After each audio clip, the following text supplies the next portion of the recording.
Hello everyone, good evening, welcome to Glance academy.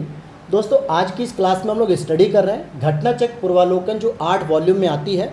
आपके UP PCS और RO के prelims के लिए बहुत ही हेल्पफुल ये सीरीज़ है, जिसमें हैंड रिटन नोट्स के तहत हम लोग यूपी स्पेशल की क्लास को कर रहे हैं। और आज ये हमारा सेकंड क्लास है।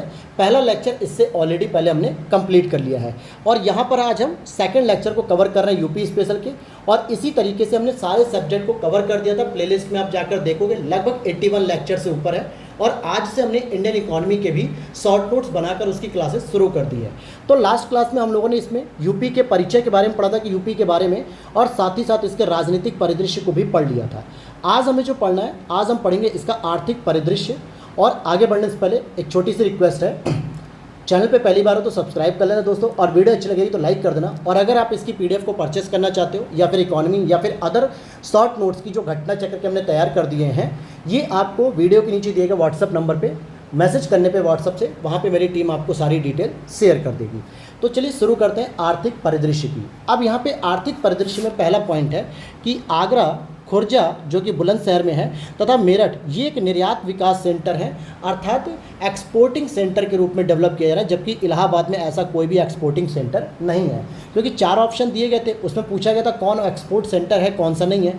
जैसे आगरा से अगर हम बात करें तो सिल्क कारपेट हो गया, हैंडीक्राफ्ट हो गया, आभूषण हो गया, चमड़े के सामान, इनको हम निर्यात करते हैं। खुर्जा से अगर हम बात करें, पॉटरी हो गई, सिरेमिक टाइल्स हो गई, इनको हम निर्यात करते हैं। वहीं मेरठ से बात करेंगे तो खेल के सामान हो गए, टेक्सटाइल्स हो गई, और आभूषण हो गए, स्वर्ण, इनको हम निर्यात करते हैं। अब यहाँ पे आप देखोगे कुछ आंकड़े जो थोड़े से अपडेट करने हैं आपको भी। 2020-21 में यूपी का भारत के कुल निर्यात में हिस्सा लगभग 5.6% है। यानी पूरे भारत से हम जितना भी निर्यात करते हैं विदेशों में, दूसरे देशों को, उनमें अकेले यूपी का 5.6% जो है कि निर्यात का योगदान होता है। अब यहाँ पर अगर आप देखोगे वित्तीय वर्ष 2024-25 के लिए बजट का आकार कितना है दोस्तों, यूपी के बजट का ध्यान देना। 24-25 का जो लेटेस्ट बजट आया हुआ है, उसकी अगर हम बात करें तो 7,36,437.71 लाख करोड़ रुपए का जो है कि बजट है। कितना? 7,36,437.71 करोड़ रुपए, या इन शॉर्ट इसको 7.36 लाख करोड़ रुपए भी कहा जा सकता है। तो ये अभी लेटेस्ट का बजट आया था, इसलिए इसको अपडेट कर दिया गया। और इस बजट में लगभग 24,863 करोड़ रुपए की नई योजनाओं को भी सम्मिलित किया गया। क्योंकि 2023 में या 2022 के प्रीलिम्स में ऐसा प्रश्न पूछा गया था कि उस समय बजट और कितनी योजनाएं शुरू की गई थी, तो इस बार आपके 24,863 करोड़ रुपए की नई योजनाएं शामिल की गई। वहीं यूपी बजट 2021-22 में कौन कौन सी योजनाएं शामिल की गई थी, जैसे आत्मनिर्भर कृषक समन्वित विकास योजना, ये 2021-22 बजट में आई थी। मुख्यमंत्री सक्षम सुपोषण योजना, यह भी 2021-22 में थी। और सीएम प्रवासी श्रमिक उद्यमिता विकास योजना, यह भी 2021-22 में आई थी। ये प्रवासी श्रमिक उद्यमिता का मतलब है, जब कोविड की वेव आई थी और कोविड के दौरान बहुत सारे लोग बेरोजगार होकर अपने घर की ओर पलायन कर रहे थे, तो जो श्रमिक आ रहे थे वापस अपने घरों को, उन्हें प्रवासी श्रमिक का नाम दिया गया। और उनके लिए रोजगार की व्यवस्था करने के लिए यूपी के सीएम के द्वारा सीएम प्रवासी श्रमिक उद्यमिता विकास योजना को शुरू किया गया था। अब इसमें क्या होता है, पूछ लेता है डायरेक्ट कि कौन सी योजना किस बजट में शुरू की गई। वहीं 24 जनवरी 2021 को सीएम योगी जी ने युवा उद्यमिता विकास अभियान योजना की शुरुआत की, जो 18 से 35 आयु वर्ग के लोगों के लिए रहेगा, क्योंकि यहाँ पे युवा उद्यमिता की बात की जा रही है। और इसका उद्देश्य क्या रहेगा दोस्तों, स्वरोजगार के लिए आर्थिक मदद एवं वित्त पोषण के रूप में ऋण प्रदान करना। अर्थात इस योजना के माध्यम से जो हमारा 24 जनवरी 2021 को शुरू किया गया था, ये 21-22 के बजट में नहीं था। जो था सीएम योगी ने युवा उद्यमिता विकास अभियान शुरू किया था, जिसमें सामान्यतः एक अपने स्वरोजगार के लिए, स्टार्टअप के लिए आपको कहीं ना कहीं ऋण देने की व्यवस्था की जा रही थी। एक और पॉइंट है, यूपी उद्योग बंधु का उद्देश्य क्या है दोस्तों, औद्योगिक इकाइयों की समयबद्ध स्थापना सुनिश्चित करना। यानी जितनी भी इंडस्ट्रियल यूनिट्स इस्टेब्लिश की जा रही हैं, उनको समयबद्ध तरीके से 6 महीने साल भर का जो टेन्योर है, उसी दौरान उसको इस्टेब्लिश कर दिया जाए। यूपी में चीनी उद्योग का परंपरागत औद्योगिक वस्तु क्षेत्र उत्पादन में मीट्रिक टन के अगर रूप में देखें तो अधिकतम योगदान होता है, यानी कि चीनी उद्योग का सबसे अधिकतम योगदान होता है। वहीं संपूर्ण भारत में चीनी उत्पादन में अब यूपी फर्स्ट नंबर पे आ चुका है। पहले क्या था कि केवल यूपी गन्ना में था, जबकि चीनी के उत्पादन में महाराष्ट्र नंबर 1 पे होता था। क्योंकि दक्षिण भारत में चीनी मिल का जो पेराई सत्र होता था, गन्ने से चीनी बनाने का जो सत्र था, लगभग लंबा था, यानी अक्टूबर से शुरू होकर लगभग जो है कि जुलाई अगस्त तक जाता था। एक लंबे समय तक पूरी चीनी की पेराई होती थी गन्ने की। जबकि हमारे उत्तर प्रदेश के क्षेत्रों में नहीं होता था। इस वजह से चीनी का उत्पादन तो महाराष्ट्र में होता था, लेकिन इसी बार जो लेटेस्ट अपडेट डाटा ये कि गन्ने के साथ साथ अब चीनी का उत्पादन भी यूपी सबसे 1 पर आ गया है। यूपी में मान्यता प्राप्त स्टॉक एक्सचेंज कौन से हैं, तो वो कानपुर में है और जिसकी स्थापना 1982 में की गई थी। इसके बाद अगर हम बात करें यूपी में आलू निर्यात जोन कहाँ कहाँ से हो सकता है, जहाँ से आलू को एक्सपोर्ट किया जाता है, तो आपका अलीगढ़ हो गया, फर्रुखाबाद, हालांकि फर्रुखाबाद में तो बहुत अधिक मात्रा में आलू का उत्पादन ही होता है, कन्नौज, हाथरस, मेरठ और आगरा, बागपत, बदायूं, रामपुर, गाज़ियाबाद तथा फिरोजाबाद में स्थापित है। अगर देखा जाए तो फिरोजाबाद आपके चूड़ियों का भी शहर है, यानी कि यहाँ पे चूड़ी वगैरह की कांच की जो चूड़ी होती है उनका भी काम होता तरीके से होता है। और साथ ही साथ अगर आप देखोगे तो यहाँ पे आगरा इम्पॉर्टेंट है आलू निर्यात के लिए दोस्तों। नेक्स्ट अगर हम देखें हैंडबुक ऑफ एग्रीकल्चर, अर्थात कि कृषि पर एक हैंडबुक लिखी गई है जो ICAR का प्रकाशन है, Indian council of agriculture research, इसके द्वारा ये प्रकाशित की जाती है। नेक्स्ट पॉइंट अगर आप देखेंगे यहाँ पे क्या लिख रहा है कि कृषि श्रम उत्पादकता सर्वाधिक पश्चिमी यूपी में है। अब देखो श्रम उत्पादकता पश्चिमी यूपी में है और सबसे अधिक यांत्रिकरण जो है पश्चिमी यूपी में ही किया गया, जिससे कम श्रम से अधिकाधिक उत्पादकता प्राप्त होती है। पश्चिमी यूपी में कौन से ऐसे क्षेत्र आते हैं जहाँ पर सबसे अधिक प्रोडक्टिविटी होती है, क्योंकि आपने हरित क्रांति को जब पढ़ा था तो पंजाब हरियाणा के साथ पश्चिमी यूपी को भी पढ़ा था जिसमें ज़्यादा बेनिफिट मिला, जैसे बागपत, मेरठ, शामली, सहारनपुर, मुजफ्फरनगर, बुलंदशहर, गाजियाबाद, ठीक है। ये जो छोटे छोटे शहर हैं यहाँ पर पश्चिमी यूपी में जो है कि अधिक से अधिक ट्रैक्टर वगैरह, हार्वेस्टिंग वगैरह इन सबसे खेती की जाती है, क्योंकि यहाँ पे ज़मीनों का जो क्षेत्र है एकड़ के रूप में काफ़ी बड़ी बड़ी जोत के आकार हैं और इस वजह से यहाँ पे श्रम की गहनता, श्रम की उत्पादकता ज़्यादा है, यानी कम श्रम में भी यहाँ पे प्रोडक्टिविटी अधिक है। बात करते हैं यूपी बजट के अनुमान 2023-24 के अनुसार अगर हम बात करें तो यहाँ पे भारत के GDP में यूपी का योगदान 8% से भी अधिक हो चुका है। कितना है? 8% से भी अधिक है। और यूपी में मूल्य वर्धित कर यानी डायरेक्ट एक प्रश्न बनता है कि यूपी में वैट कब लागू हुआ, वैल्यू एडिशन टैक्स की बात करें तो 1 जनवरी 2008 से लागू हुए थे। और ऐसे जो इकोनॉमिक एक्टिविटी से रिलेटेड यानी आर्थिक गतिविधियों से रिलेटेड जो आपके वन लाइनर फैक्ट होते हैं जो डायरेक्टली आपको कहीं नहीं मिलते किसी किताब में, अगर एक आध जगह मिल गया तो अलग बात है, तो यहाँ से आप इन चीज़ों को सही कर लेते हो। अब यहाँ पर आप देखोगे गीडा किससे संबंधित है, जैसे अभी एक और शुरू किया गया दोस्तों बीडा भी शुरू किया गया, लेकिन गीडा की पहले बात करेंगे तो गोरखपुर इंडस्ट्रियल डेवलपमेंट अथॉरिटी की स्थापना गोरखपुर में 1989 में की गई थी और जो कि यूपी औद्योगिक क्षेत्र विकास अधिनियम 1976 के तहत की गई थी। यानी अगर आपको उत्तर प्रदेश में औद्योगिक क्षेत्र का विकास करना है तो उसके लिए एक अथॉरिटी तैयार की जाती प्राधिकरण के रूप में, जो कि 1989 में गीडा को इस्टेब्लिश किया गया। और इसी तरीके से अभी पिछले वर्ष ही बीडा को भी इस्टेब्लिश किया गया जिसका नाम होता है बुंदेलखंड इंडस्ट्रियल डेवलपमेंट अथॉरिटी। यानी इसके माध्यम से बुंदेलखंड के आसपास के जो भी 10-12 जिले यानी कि 6-7 जिले जो इंपॉर्टेंट हैं उनमें डेवलपमेंट किया जाएगा इंडस्ट्रियल लेवल पर। अगला पॉइंट है यहाँ पे यूपी राज्य औद्योगिक विकास निगम यानी UPSIDC का मुख्यालय कहाँ पर है दोस्तों? कानपुर में स्थित है। कहाँ पर? कानपुर में। जो इंडस्ट्रियल डेवलपमेंट कॉरपोरेशन है इसका मुख्यालय हेडक्वार्टर कानपुर में दिया गया है। अब यहाँ पर देखिए उद्योग बंधु, अभी हमने ऊपर पढ़ा था उद्योग बंधु, और अगर ये दूसरी बार भी लिखा गया है इट मीन्स कि रिपीटेड प्रश्न है यानी एग्जाम में रिपीट हुआ होगा। यूपी राज्य का एक संगठन है जो उद्योग और सेवा क्षेत्र में निवेश की सुविधा के लिए समर्पित है कि किसी भी प्रकार से आप इंडस्ट्री और सर्विस सेक्टर में अगर इन्वेस्टमेंट कर रहे हो तो आपके लिए काफ़ी रियायती और सुविधाएँ प्रदान की जाएंगी। इसकी 3 स्तर पर संरचना होती है, जैसे जिला, मंडल और राज्य स्तर पर। जिले स्तर पर, मंडल स्तर पर और राज्य स्तर पर इसकी संरचनाएँ तैयार की गई हैं। नेक्स्ट अगर हम देखें यूपी औद्योगिक विकास निगम की प्रमुख कुछ निवेश परियोजनाएं हैं, जैसे मेगा फूड पार्क बरेली में स्टैब्लिश किया रहा है। हालांकि अगर बरेली ऑप्शन न दे आपको तो बहेड़ी भी ऑप्शन दे सकता है, क्योंकि एक बरेली की एक तहसील है जो किच्छा यानी उत्तराखंड नैनीताल से लगभग 60-70 किलोमीटर के डिस्टेंस पे है।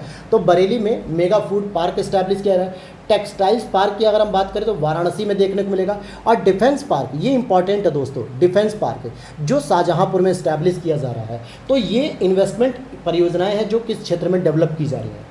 क्लियर होगी बात? और यहाँ पे अगला जो इसी में ऑप्शन दिया होगा कि थीम पार्क कहाँ पे, तो ये आगरा की स्थापना की जा रही है, जबकि इसके द्वारा नहीं की जा रही है। यूपी औद्योगिक विकास उसे डेवलप नहीं कर रहा है, क्योंकि थीम पार्क कहीं ना कहीं कल्चरल हेरिटेज से संबंधित है जो आगरा में स्टैब्लिश हो रही है, तो वो इंडस्ट्रियल डेवलपमेंट से रिलेटेड नहीं है। यूपी राज्य पर्यटन विकास निगम लिमिटेड की स्थापना 1974 में की गई थी। हालांकि अब तो ऐसे प्रश्न बहुत कम हो गए हैं कि जो ये कॉरपोरेशन वाले चीज़ों को पूछे जाते हैं। नेक्स्ट अगर हम देखते हैं यूपी वित्तीय निगम यानी यूपी फाइनेंशियल कॉरपोरेशन की स्थापना राज्य वित्तीय निगम एक्ट 1951 के तहत 1954 में की गई थी। यह निगम राज्य में लघु और मध्यम उद्योगों के विकास के लिए वित्तीय सहायता प्रदान करता है। यानी जो एमएसएमई सेक्टर होते हैं, माइक्रो और मीडियम जो एंटरप्रेन्योरशिप होती है, इंडस्ट्रीज़ होती हैं, इनको फाइनेंशियली जो है कि कहीं ना कहीं लोन वगैरह की प्रोवाइड करने की जो सुविधा है वो इसके माध्यम से की जाती है। अब अगर हम योगदान की बात करें तो उत्तर प्रदेश के स्टेट की स्तर पे जो जीडीपी यानी कि स्टेट ग्रॉस डोमेस्टिक प्रोडक्शन की बात करें तो प्राथमिक सेक्टर यानी कि प्राइमरी सेक्टर का जो योगदान है 28% है। सेकेंडरी सेक्टर यानी कि जो इंडस्ट्रियल सेक्टर है उसका योगदान 24% है। और टर्सरी सेक्टर की अगर हम बात करें तो लगभग 47% इसका योगदान है। और ये हमारी 2021-22 की इकोनॉमिक सर्वे की रिपोर्ट है। आप इसे अपडेट भी कर सकते हो, ये 2023-24 की जो इकोनॉमिक सर्वे रिपोर्ट होगी। देखिए नोट्स जो है कि आपके आरओ एग्ज़ाम से पहले ही तैयार हो गया था यूपी स्पेशल की, उस समय एक लेक्चर भी आया था, पहला लेक्चर, उसके बाद से पेपर पोस्टपोन हो गया, फिर जो है कि मैंने भी इस पर ध्यान नहीं दिया जाता। तो बहुत सारी चीज़ें अपडेट मिलेंगी, लेकिन कहीं कहीं पे अपडेट करने की ज़रूरत पड़ेगी, तो वो आप लोग अपडेट कर लेना जो मैंने बताते चलूँगा। आगे देखो कि यूपी के औद्योगिक विकास में प्रादेशिक असंतुलन के संबंध में बात करेंगे तो देखो यूपी में जो इंडस्ट्रियल डेवलपमेंट हो रहा है उसमें भी रीजनल लेवल पे इम्बैलेंस देखने को मिलता है, डिस्पैरिटी देखने को मिलती है। जैसे पश्चिमी यूपी में उद्योगों का सर्वाधिक केंद्रीकरण है। आप नोएडा देख लो, ग्रेटर नोएडा देखो, मेरठ देखो, सहारनपुर देखो, मुजफ्फरनगर देखो, हापुड़ देखो, बुलंदशहर देखो, यहाँ पर बहुत सारे इंडस्ट्रियल डेवलपमेंट देखने को मिलते हैं, जिससे यहाँ के लोगों को स्थानीय स्तर पे रोजगार प्रदान हो जाता है। पूर्वी यूपी में राज्य की कुल 20% ही केवल औद्योगिक इकाइयां हैं। यानी पूर्वी यूपी की अगर हम बात करें, जैसे बनारस, इलाहाबाद, भदोही, मिर्ज़ापुर, जौनपुर, गाजीपुर, बलिया, गोरखपुर, इन सभी क्षेत्रों में 20% ही केवल यूनिट्स लगी हुई हैं इंडस्ट्री की, जो कम मात्रा में रोजगार भी प्रदान कर पाती हैं।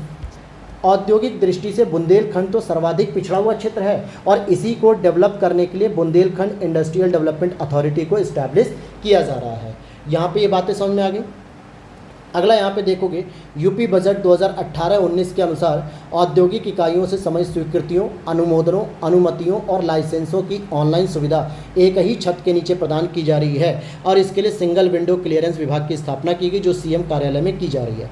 इसका मतलब क्या है कि अब आपको इंडस्ट्रियल डेवलपमेंट के लिए जो इंडस्ट्रियल औद्योगिक इकाइयाँ जो इस्टेब्लिश की जाती हैं उनको जो परमिशन देनी होती है वो उत्तर प्रदेश की सरकार सिंगल विंडो क्लियरेंस दे देगी, एक ही खिड़की के नीचे, यानी एक ही छत के नीचे आपको स्वीकृति भी मिलेगी, अनुमोदन भी मिलेगा, अनुमति भी मिलेगी और लाइसेंस भी मिल जाएगा। ये एक अच्छा इनिशिएटिव है, क्योंकि ease of doing business ranking जो होती है वो यही दिखाती है कि किसी भी राज्य या किसी भी देश में अगर कोई इन्वेस्टर आया है अपनी इंडस्ट्री को इस्टेब्लिश करने, बिजनेस करने, और वहाँ पे उसको बिजनेस से रिलेटेड कितनी जल्दी सारी स्वीकृतियाँ मिल जाती हैं, लाइसेंस मिल जाते हैं, परमिशन मिल जाते हैं, वो देश और वो राज्य उतना ही बेहतर ग्रो करता है। रोजगार की दृष्टि से यूपी का जो सबसे बड़ा उद्योग है ना वो हथकरघा उद्योग है, यानी हैंडलूम और हस्तशिल्प उद्योग कह सकते हो। तो इसको हैंडलूम उद्योग भी कहते हैं, जो कि बनारस में सबसे ज़्यादा होता है। अब यहाँ पे आप देखोगे यूपी में कुल जनसंख्या में कार्यबल का हिस्सेदारी कितनी है, 32.9%। यानी अगर मान लेते हैं कि यूपी की कोई जनसंख्या 100 है तो इसमें से केवल और केवल लगभग 32.9 यानी कि 33% या 33 लोग ही केवल कार्यबल में शामिल हैं इस समय। और यूपी सरकार की आय का जो सबसे बड़ा स्रोत है दोस्तों वो क्या है, व्यापार कर, यानी कि ट्रेड जो टैक्स होते हैं, ट्रेड के जो होते हैं उससे संबंधित ही है, जो यूपी को सबसे अधिक कलेक्ट करते हैं टैक्स के रूप में। नेक्स्ट देखते हैं, प्रथम दीनदयाल हस्तकला संकुल व्यापार सुविधा केंद्र अवस्थित हुआ कहाँ पे, वाराणसी में। याद होगा आपको 1 साल पहले, 1.5 साल पहले की बात है, प्रधानमंत्री नरेंद्र मोदी जी ने इसका उद्घाटन किया था, दीनदयाल हस्तकला संकुल, जो कि उत्तर प्रदेश में बनारस में ओपन किया गया था। और जिस दिन इसका उद्घाटन किया गया था उसके अगले दिन ही इसकी जो रूफ टॉप थी, यानी कि शीट वगैरह थी, जो छत वगैरह थी, वो गिर गई थी। तो काफ़ी चर्चे में आ गई थी कि मोदी जी ने उद्घाटन किया और अगले ही दिन वो गिर गई, यानी इसमें कितने बड़े स्तर पर भ्रष्टाचार किया जा रहा है। तो ये वहाँ पे स्थित है। 2017 को राष्ट्र को समर्पित आधारशिला 2014 में, यानी कि ये राष्ट्र को समर्पित किया गया 2017 बता रहा है। व्यापार सुविधा केंद्र और क्राफ्ट म्यूजियम के नाम से भी जानते हैं इसको। यूपी ने उच्चतम औद्योगिक वृद्धि दर 10.8% 10वीं पंचवर्षीय योजना में प्राप्त की थी। यानी इंडस्ट्रियल डेवलपमेंट की जो ग्रोथ रेट थी 10.8%, वो सबसे अधिक 10वीं पंचवर्षीय योजना में प्राप्त की थी।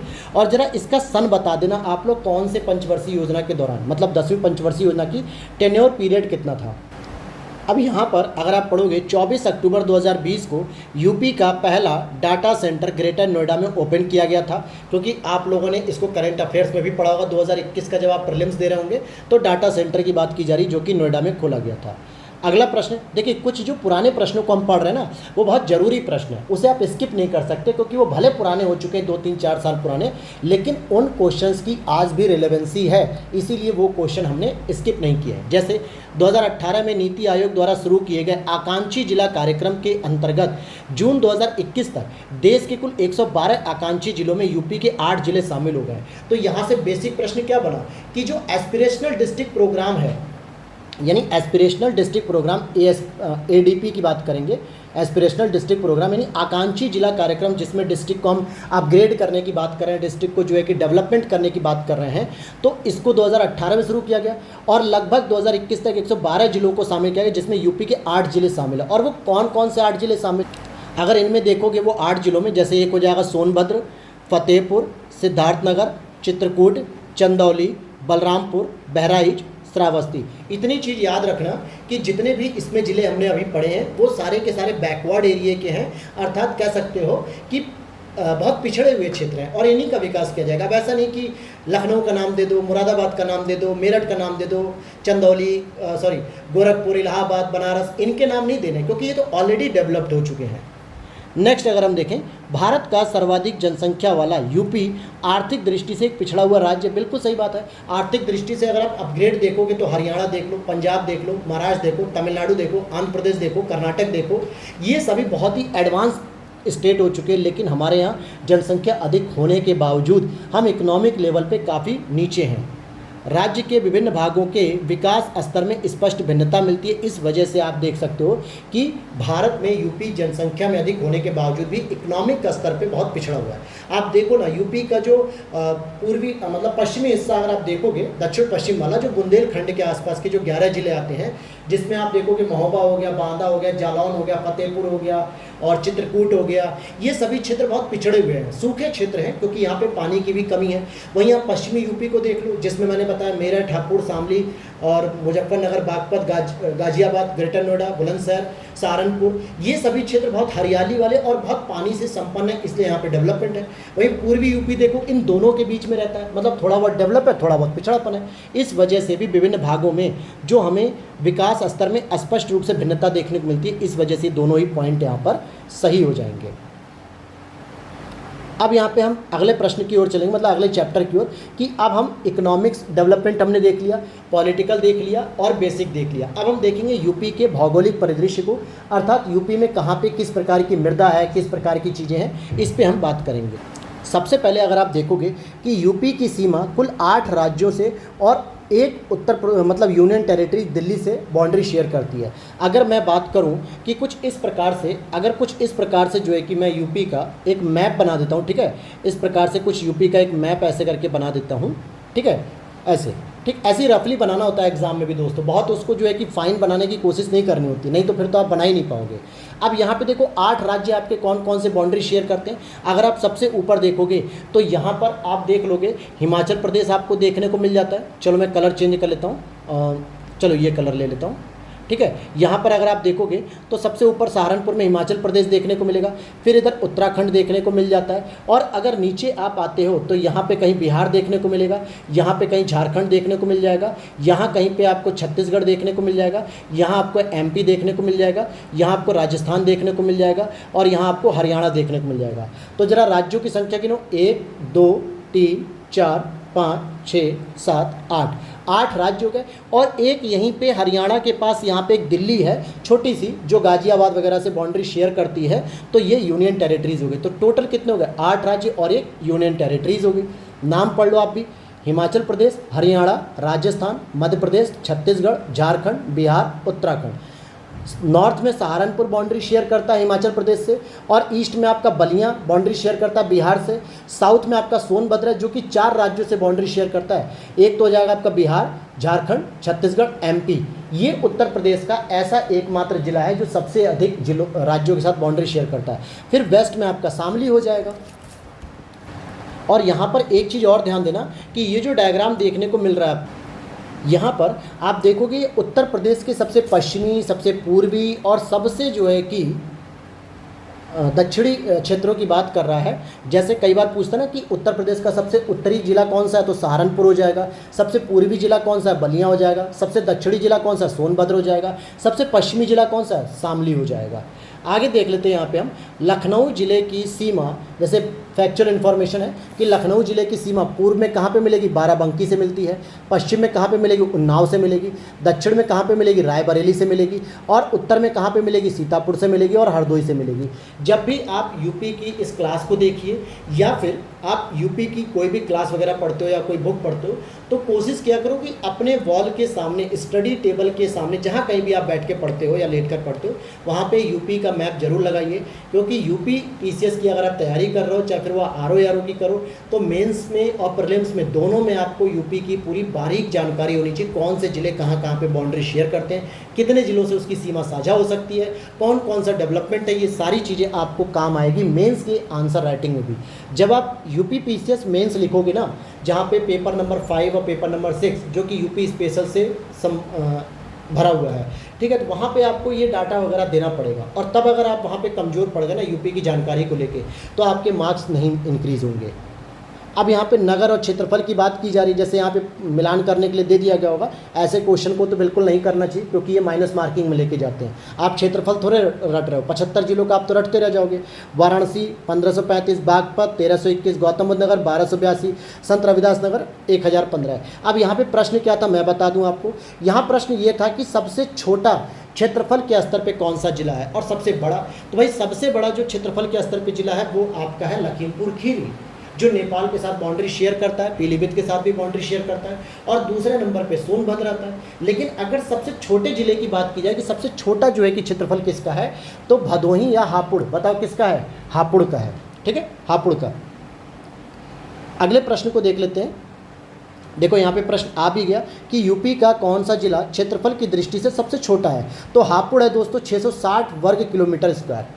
ठीक है, और अगर मैं बात करूं भदोही की, तो भदोही कंफ्यूज मत होना, उसी का दूसरा नाम है संत रविदास नगर और इसका देखो 1015 है, और जबकि हापुड़ का केवल 660 वर्ग किलोमीटर है। तो सबसे छोटा जो जिला है वो आपका हापुड़ है, कोई और नहीं है। और यहाँ पे ऐसे प्रश्नों को अब मत पढ़िए कि कौन किसका जो है कि क्षेत्रफल है।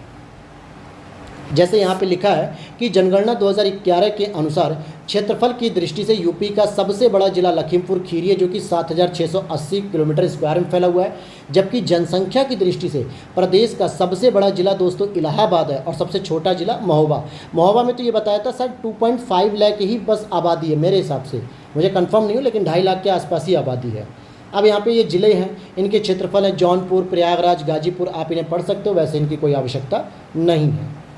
चलिए, अब यहाँ पर आपसे पूछा जा रहा है कि नॉर्थ से साउथ अर्थात उत्तर से दक्षिण दिशा में आते समय आपको अनुक्रम लगाना है कि कैसे आप बढ़ोगे आगे। जैसे सिद्धार्थ नगर सबसे उत्तर में मिलेगा नेपाल की बाउंड्री पर, फिर संत कबीर नगर आप देखोगे, उसके नीचे अंबेडकर नगर देखोगे और फिर सबसे नीचे आपको संत रविदास नगर देखने को मिल जाएगा। मैप में चाहे तो आप देख भी सकते हो। अच्छा, प्रयागराज के समीपवर्ती या सीमावर्ती जिले कौन से हैं, तो एक तरफ आपका प्रयागराज चित्रकूट से बाउंड्री शेयर करता है, दूसरी तरफ आपका रीवा जो कि एमपी का जिला है इससे बाउंड्री शेयर करता है, और तीसरा मिर्ज़ापुर से बाउंड्री शेयर करता है, चौथा भदोही से संत रविदास नगर जिसे कहते हैं, पांचवा जौनपुर से भी बाउंड्री शेयर करता है, और प्रतापगढ़ और कौशाम्बी से भी बाउंड्री शेयर करता है। यानी आप देखोगे कि लगभग प्रयागराज भी लगभग 7 से 8 जिले ऐसे हैं जिनके साथ वो अपनी सीमा को साझा करता है। अब यहाँ पे अगला देखते हैं। यहाँ पे अन्न प्रथा या अन्ना प्रथा यूपी के बुंदेलखंड क्षेत्र में कृषि और वानिकी के विकास के लिए अभिशाप है, बिकॉज पशुओं की वजह से फसलों को नुकसान पहुंचाया जा रहा है। कहने का मतलब है कि यहाँ पे जो अन्ना प्रथा का मतलब हो गया कि यहाँ पे पशु वगैरह तो पहले से ही ज़्यादा है साथ, क्योंकि यहाँ के जो लोग हैं वो मवेशियों को ज़्यादा पालते हैं, क्योंकि इनके पास खेती के ऑप्शन तो होते नहीं है। खेती के लिए पानी की आवश्यकता पड़ती है, साथ ही साथ उपजाऊ भूमि की आवश्यकता पड़ती है। लेकिन हमारा जो दक्षिण पश्चिम का यूपी है, जहाँ पर आप देखोगे पथरीली ज़मीन है, क्योंकि ये प्रायद्वीपीय पठार का ही जो है कि अधिकतम विस्तार है एक तरीके से, ठीक है। ये सारी चीज़ें अब देखो कॉन्सेप्चुअल है जो मैं बता रहा हूँ। तो बुंदेलखंड के क्षेत्र में क्या पठारी क्षेत्र है, एक तरीके से लाल और काली मृदा का क्षेत्र है, तो उपजाऊ मृदा तो है भी नहीं, कोई बहुत बड़ी नदी भी नहीं है उधर, छोटी छोटी नदियाँ हैं, और इस वजहों से कृषि वैसे भी बहुत कम होती है, और जो थोड़ी बहुत हो भी जाती है ना उसको पशुओं के द्वारा नुकसान पहुँचा दिया जाता है। इसीलिए अन्ना प्रथा के बारे में ये बात की जा रही है कि इसका मतलब क्या होता है।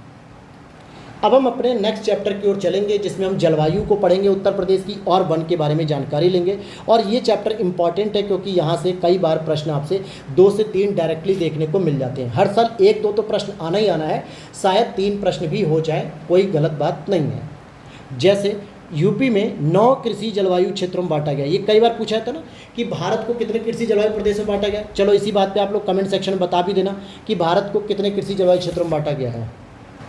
तो जरा इसको भी आप कमेंट सेक्शन में बता देना कि इंडिया को कितने कृषि जलवायु यानी एग्रो क्लाइमेटिक जोन में बांटा गया है। यूपी को तो देखिए 9 कृषि जलवायु क्षेत्रों में बांटा गया है। जैसे तराई क्षेत्र आपको देखने को मिलता है। तराई कहाँ पे मिलता है? जो शिवालिक की पहाड़ी रेंज के नीचे जो आप नेपाल के बॉर्डर पे जो क्षेत्र देखते हो, उत्तराखंड के बॉर्डर पे जो जिले देखते हो, जैसे मान लो आपको मुरादाबाद देखने को मिल जाएगा, रामपुर देखने को मिल जाएगा, बरेली को देख सकते हो, फिर आप इधर मुख्य रूप से पीलीभीत देख सकते हो, बलरामपुर हो गया, श्रावस्ती हो गया, महाराजगंज हो गया। ये जो नेपाल के साथ बाउंड्री शेयर कर रहे हैं, क्योंकि नेपाल में शिवालिक रेंज देखने को मिलती है और शिवालिक रेंज के नीचे ही आपको तराई क्षेत्र मिलता है। फिर आप पश्चिमी मैदान देख सकते हो, मध्य पश्चिमी मैदान देख सकते हो, और दक्षिण पश्चिम अर्ध शुष्क क्षेत्र जो कि बुंदेलखंड में दक्षिण पश्चिम जो अर्ध शुष्क क्षेत्र है, फिर मध्य मैदान और बुंदेलखंड का उत्तरी पूर्वी मैदान और विंध्यन पहाड़ी क्षेत्र। आप अगर चाहे तो इस 9 एग्रो क्लाइमेटिक जो जोन है यूपी के, आप इन्हें याद कर लो तो अच्छी बात है। अगर नहीं भी याद कर पा रहे तो कोई बात नहीं, 4-5 तो ईजिली आपको समझ में आ चुके होंगे। अब यहाँ पे हम बात करेंगे इंडियन स्टैटिक्स फॉरेस्ट रिपोर्ट की बात करेंगे 2021 की, क्योंकि हर 2 साल पर ये रिपोर्ट आती है। 2021 की रिपोर्ट 2022 में पब्लिश हुई थी, और 2023 की रिपोर्ट जो आएगी वो 2024 में पब्लिश होनी है। लगभग जून-जुलाई में पब्लिश हो जाती है, लेकिन इलेक्शन वगैरह हो रहे थे, साथ में बजट भी नहीं आया था, तो इस वजह से इस पर ज़्यादा काम नहीं किया गया। हो सकता है माइट बी पॉसिबल कि अगले महीने तक वो पब्लिश हो जाए।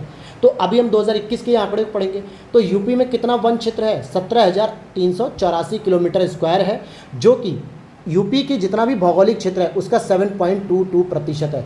ये भारत का नहीं है, उत्तर प्रदेश का जितना भी भौगोलिक क्षेत्र है उसका 7.22% ये क्षेत्रफल पाया जाता है वन का, जो कि 17,384 किलोमीटर स्क्वायर है। अब चलिए इसी में अब हम देख लेते हैं वन्य जीव अभ्यारण्य और पक्षी विहार, क्योंकि देखो जितने भी चीज़ें आज हम यहाँ पे पढ़ रहे हैं ना, यहाँ से आपको यूपीपीसीएस के प्रीलिम्स में और मेंस में, और साथ ही साथ आरओ के प्रीलिम्स और मेंस दोनों जगह आपको यहाँ से प्रश्न देखने को मिल जाएंगे। जैसे यूपी का सबसे बड़ा वन्य जीव विहार कौन सा है? हस्तिनापुर वन्य जीव विहार। हस्तिनापुर कहाँ पर है? ये वही हस्तिनापुर है जो महाभारत में आपने सुना होगा, मेरठ के आसपास के क्षेत्रों को कहते हैं, जिसका क्षेत्रफल लगभग 2073 किलोमीटर स्क्वायर है, और इसकी स्थापना 1986 में की गई थी। ध्यान देना, इसमें हम लोगों ने पढ़ा कि सबसे बड़े की बात कर रहे हैं, सबसे पहले वाले की बात नहीं कर रहे हैं। अब यहाँ पे देखो वन्यजीव विहार है, स्थापना और इनके क्षेत्रफल। तो जैसे यहाँ पर आप नीचे मिलान पढ़ सकते हो। देखो चंद्रप्रभा जो चंदौली में इस्टेब्लिश किया गया था 1957 में, ये यूपी का सबसे पहले ओपन किया गया या सबसे पहला स्थापित किया गया वन्य जीव विहार है, और ये 78 किलोमीटर स्क्वायर में है। किशनपुर की बात करें, किशनपुर जो कि लखीमपुर खीरी क्षेत्र में 1972 में आता है। रानीपुर जो चित्रकूट में है ये 1977 में इस्टेब्लिश हुआ। कतरनिया घाट जो कि बहराइच में 1975 में। अच्छा, कतरनिया घाट को कहीं कहीं किसी किताब में 1976 भी देता है, तो कन्फ्यूज़ नहीं होना है। और आगे अगर हम चंबल की बात करें तो इटावा में जो कि 1979, और महावीर स्वामी जो ललितपुर में है 1977। तो आप देखोगे चंद्रप्रभा जो चंदौली का सबसे पुराना वाला है ये। नेक्स्ट अगर आप देखोगे 1990 में स्थापित पक्षी विहार कौन कौन से थे जो 1990 में पक्षी विहार यानी कि बर्ड सेंचुरी इस्टेब्लिश हुई? जैसे सांडी पक्षी विहार हरदोई में हुई है, बखीरा पक्षी विहार संत कबीर नगर में, ओखला पक्षी विहार गौतम बुद्ध नगर में, समन पक्षी विहार मैनपुरी में, पार्वती अर्गा पक्षी विहार गोंडा में, और विजय सागर पक्षी विहार महोबा में, और पटना पक्षी विहार एटा में, और सुर सरोवर पक्षी विहार आगरा 1991 में। तो आप देखोगे मैक्सिमम जो थे 1990 में इस्टेब्लिश हुए, जैसे सांडी हरदोई में हो गया, बखीरा संत कबीर नगर, ओखला गौतम बुद्ध नगर, समन मैनपुरी में, पार्वती अर्गा गोंडा में, विजय सागर महोबा में, पटना एटा में। लेकिन सुर सरोवर पक्षी विहार, ये आगरा में और 1991 में इस्टेब्लिश किया गया था।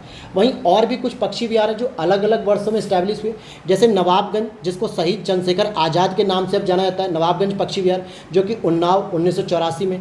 समसपुर पक्षी विहार, एक होता है समन मैनपुरी वाला, ये है समसपुर, रायबरेली में 1987। लाख बहोसी पक्षी विहार 1988 में कन्नौज, और जयप्रकाश नारायण जो कि सुरहा ताल के नाम से जाना जाता है, बलिया में 1991 में इस्टेब्लिश हुआ। भीमराव अंबेडकर पक्षी विहार प्रतापगढ़ में 2003 में इस्टेब्लिश हुआ। शेखा झील अलीगढ़ पक्षी विहार, ये अलीगढ़ में इस्टेब्लिश किया गया था। ठीक है, तो ये इतनी चीज़ें आपको पता होनी चाहिए, क्योंकि जो हमारे यहाँ 10 से 12 जो पक्षी विहार हैं इनको भी मिलान करने के लिए पूछा जाता है एग्जाम में। अगले पॉइंट को देखते हैं। यूपी में एक बब्बर शेर सफारी स्थापित किया जा रहा है या किया गया है इटावा में। दुधवा राष्ट्रीय उद्यान जो कि लखीमपुर खीरी में स्थित है और इसका क्षेत्र 490.29 किलोमीटर स्क्वायर है। आप ध्यान से समझ लो, हमारे यहाँ 4 प्रकार के राष्ट्रीय उद्यान या 4 टाइगर रिजर्व आप कह सकते हो, जिसमें एक आपको देखने को मिलेगा लखीमपुर खीरी। लखीमपुर खीरी में तो दुधवा राष्ट्रीय उद्यान ही आता है, दुधवा टाइगर रिजर्व भी आप कह सकते हो। एक आता है आपका पीलीभीत टाइगर रिजर्व जो पीलीभीत में ही है, ठीक है, और एक आता है आपका ये रानीपुर में चित्रकूट, रानीपुर टाइगर रिजर्व जो कि चित्रकूट में है, और एक आता है अमनगढ़ टाइगर रिजर्व, अमनगढ़ जो कि बिजनौर में आता है। ठीक है, तो ये चारों के याद रख लेना नाम। अब यहाँ पर आप देखोगे कि यह उद्यान प्रोजेक्ट टाइगर का भी भाग माना जाता है, दुधवा राष्ट्रीय उद्यान। अब यहाँ पर हम यूपी के कुछ खनिज संसाधनों को पढ़ लेते हैं जरा दोस्तों। जैसे देखिए, यहाँ पर बहुत सारी फैक्चुअल इन्फॉर्मेशन को हम लोग कलेक्ट कर रहे हैं, और इस तरीके से अगर आप एक बढ़िया तरीके से अगर आप इसे रट के तैयार कर लेते हो ना, तो ये मान के चलो कि पहली पॉसिबिलिटी तो यही रहेगी कि डायरेक्टली यहाँ से प्रश्न डायरेक्ट फैक्ट टू फैक्ट आ जाएंगे। अगर ये पॉसिबिलिटी थोड़ी कम भी हो जाती ना, तो सेकंड पॉसिबिलिटी सबसे ज़्यादा हाई है कि इन्हीं में से कुछ स्टेटमेंट या ऑप्शन आपके सामने देखने को मिलेंगे।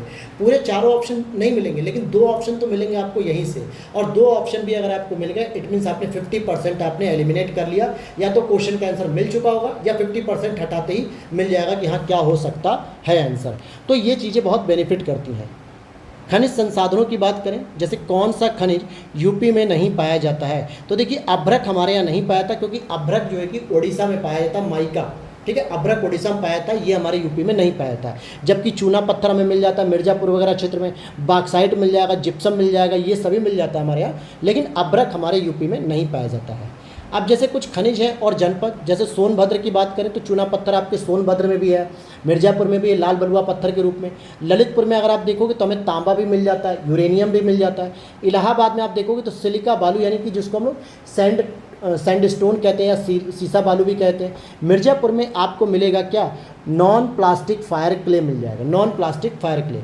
अब यूपी में पाए जाने वाले प्रमुख खनिज लाइमस्टोन और डोलोमाइट है। लाइमस्टोन यानी जिसको हम लोग चूना पत्थर कहते हैं, कुछ और नहीं, इंग्लिश में लिख दिया गया लाइमस्टोन का मतलब चूना पत्थर होता है, और डोलोमाइट, ये दोनों ही मुख्य रूप से सोनभद्र और मिर्ज़ापुर से प्राप्त होते हैं। यूपी चूना पत्थर के संचित भंडार की दृष्टि से देश का दूसरा सबसे बड़ा राज्य है। सोचिए, पूरे भारत में यूपी सेकंड नंबर पे आता है, जहाँ पे लाइमस्टोन सबसे अधिक पाया, यानी चूना पत्थर सबसे अधिक पाया है। सोनभद्र जिले में एक सिंगरैली क्षेत्र के नाम से जगह है, ठीक है, यहाँ पर कोयले के भंडार पाए जाते हैं जो गोंडवाना लैंड से संबंधित है। कहाँ पे, सिंगरैली या सिंगरौली भी कह सकते हो। हालांकि यहाँ पर एनटीपीसी की एक योजना मतलब अपनी यूनिट भी लगाई गई सिंगरौली यूनिट के नाम से। और एक ऑप्शन आता है दोस्तों, कई बार आपने सुना होगा, इसके बारे में मैं आपको लिख देता हूँ, ये अक्सर कंफ्यूज करने के लिए आता है, सिंगरैनी। सिंगरौली की बात नहीं कर रहा हूँ, सिंगरैनी, ये ध्यान देना दक्षिण भारत में आंध्र प्रदेश के अंतर्गत आता है, जबकि यहाँ हम सिंगरौली की बात कर रहे हैं जो यूपी और एमपी के बॉर्डर पे है, यानी सोनभद्र के पास जो है कि बाउंड्री शेयर करता है ये। जबकि सिंगरैनी अगर आता है तो ये आपका आंध्र प्रदेश में है, इतना याद रख लेना।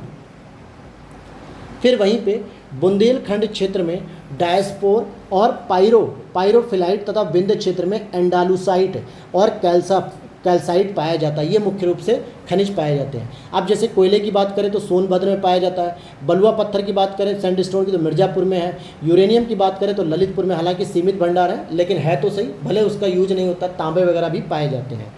तो यहाँ तक आपने आज क्लास को कंप्लीट किया, और ये पूरी तरीके से देखिए फैक्चुअल इन्फॉर्मेशन पे क्लास है, यानी कि पूरे घटना चक्र के शॉर्ट नोट्स तैयार कर दिए गए।